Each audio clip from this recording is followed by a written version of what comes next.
Hey, welcome back to our channel. I'm Jared and I've got Caden. He's my youngest. And today we want to give you guys a preview of two of the smaller bikes offered from these manufacturers. This one is a Suzuki 50 and then we have a TTR110. These are both semi-automatic bikes. And if you have a youngster in the family that wants to get into the sport of motorcycling, you will probably want to choose from something along these two lines. This depends on how old and how big your rider is. So let's jump into it.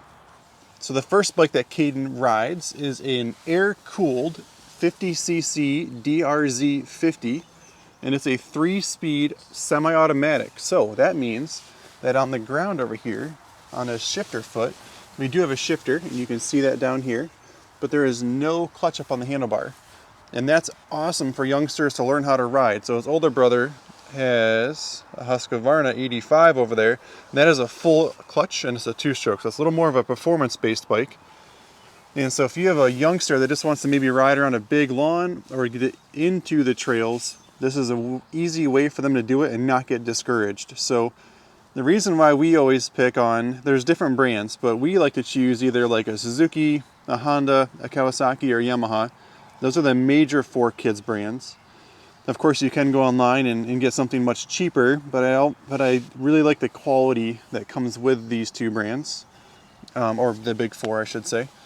And the reason why we went with the Suzuki brand is that it does have electric start as well. So up on the handlebar, we do have the start switch, and we'll go over the controls here in a second.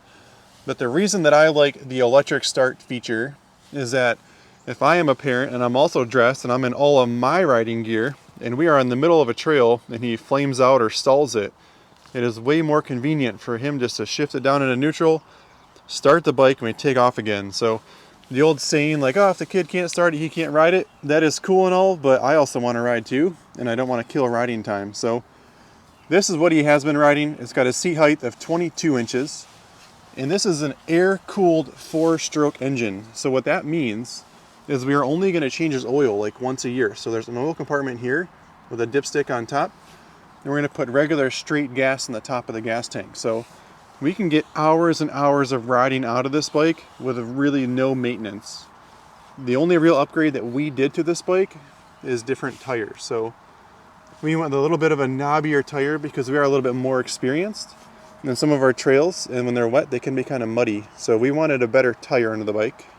This bike has a seat height of 22 inches, and it does weigh a little bit less. This is roughly 130 pounds, where that is 160 pounds, but of course the rider is going to get bigger.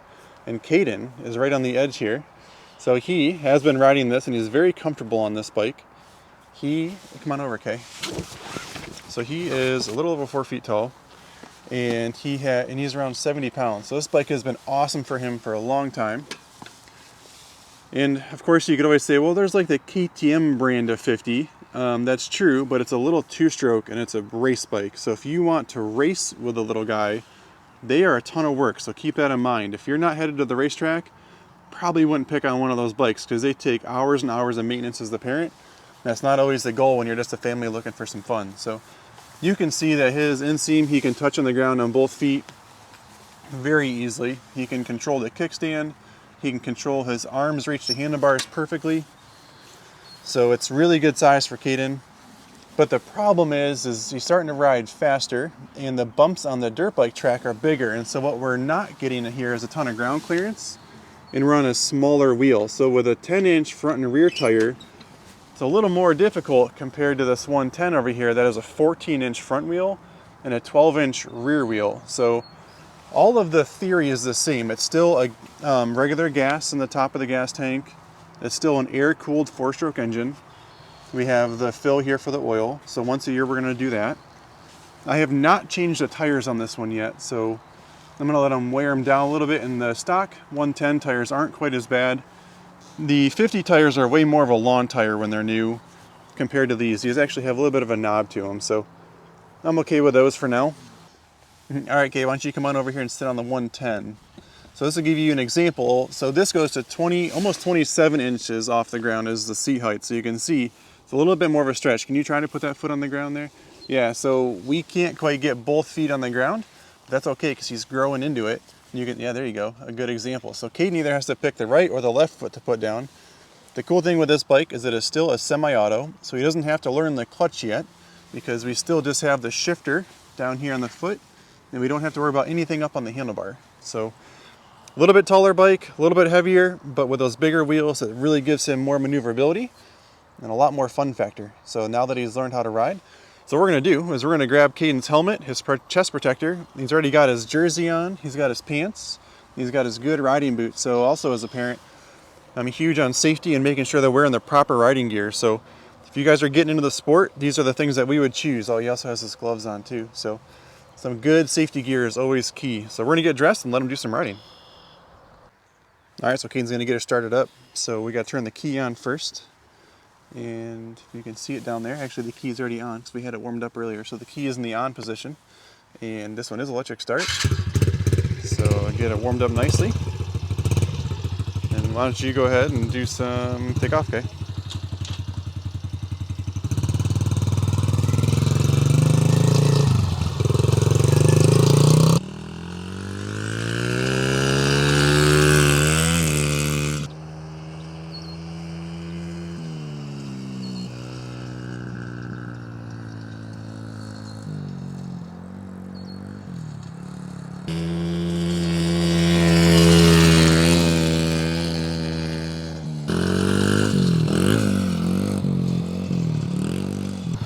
So here's the cool thing about the semi-automatic is that he's not touching the clutch here. Go ahead and Caden, give it just a little bit of gas to move it forward. There you go, look at, see how easy that is to control.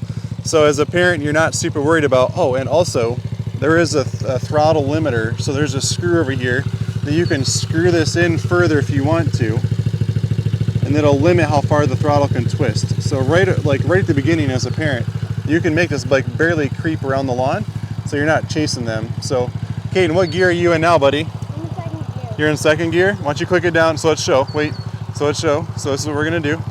So go ahead and click down into first. All right, so there's first gear. Go ahead and take off and then shift into second as you're going. So he's in first. There you go, he just shifted it into second. See if we can keep up with him on the e-bike here. We just grabbed these cool e-bikes that we'll do a video on soon, but these things are ripped, but I don't know if I can chase them through the woods uphill. We'll find out.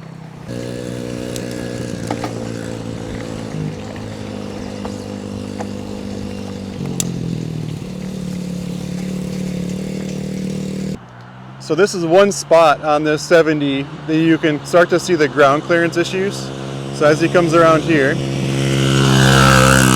right up through here, you can kind of see him hopping around right there. So what we have here is a couple different like ATV lines that have developed, and there's some bigger rocks. And every once in a while when he's riding that little 70, you'll hear the rocks chinking off the bottom of the skid plate, and a little bit harder on the wheels because you've got these ruts to worry about. So what's cool in the 110 when we shoot that here in a second is just how much easier it goes up through the woods here.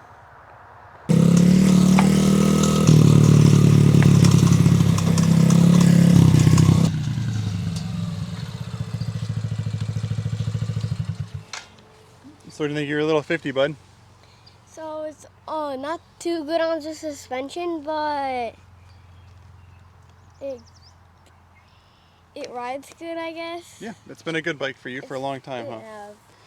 So it's giving you confidence to learn how to go up through the woods, right? Yeah. But now that you're getting a little bit bigger, why don't we hop over on that 110 over there? Yep, good job. Turn your key off.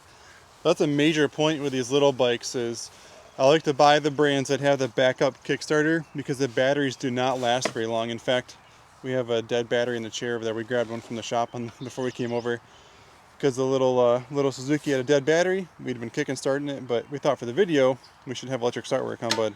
Yeah. So Caden's got his kickstand up over here on the 110. I just started to go up. And so where's your key switch on this one? Right there in the middle. Get the kickstand.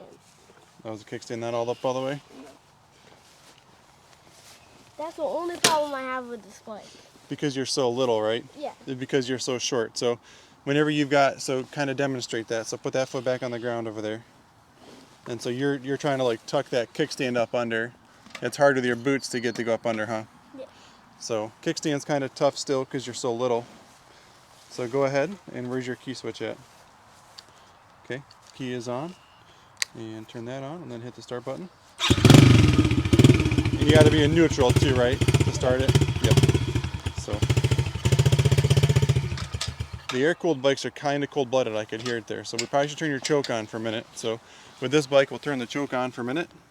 Let the camera focus. So there's the choke there. And then you'll know to turn that off in just a few laps here. So go ahead, bud.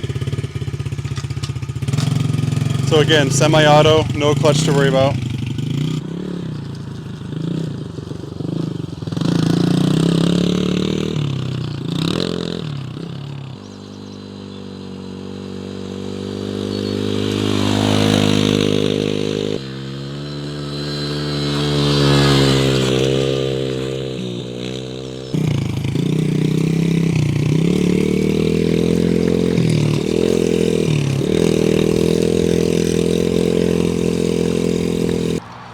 So now he's on the 110, and we'll kind of show you the difference on this hill here, right? So as he comes by me, he goes right up through there. And I didn't give him any instructions to do anything crazy. I didn't even tell him I was talking about this hill, because as a parent I notice it, but as a rider he might not. So that's a huge benefit of that 110, is just being able to crawl up those rocks like that better.